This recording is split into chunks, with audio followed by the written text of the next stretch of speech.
Our top story tonight, leaders in Chesterfield Township have declared a local state of emergency in response to last week's heavy rain and flooding. Jacqueline Francis live tonight with what that means for the township. Jacqueline. Well, first, it looks a whole lot different out here than it did a week ago after the storm hit and these roads were filled with water. And this latest move from township officials, with that, the area looks to be included in the state of emergency declared by the governor last week. That included counties across the state, but not here in Macomb. I mean, it was flooded all the way down, all the way that way.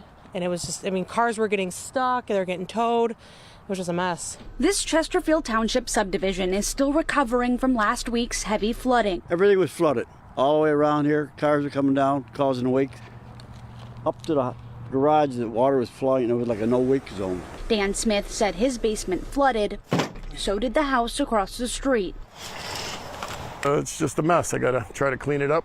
On Wednesday, leaders in Chesterfield Township declared a local state of emergency in response to last week's heavy rain and flooding. Don't really have insurance for that kind of coverage, so I'm gonna try to do a lot of it myself. The move opens the door for more resources to help in the recovery and cleanup efforts. The county emergency manager said they've also requested the governor add them to the statewide emergency declaration announced last week. Township officials will do damage assessment, reporting their findings to the state.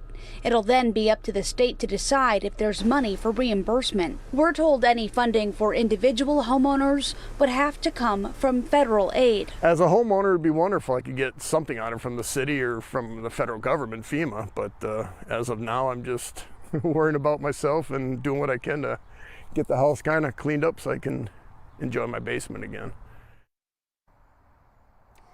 The state requires damage assessments for both public and private properties. Those assessments have to be documented by township staff. So if you've had damage from the storm last week, you can submit that information on the township's website.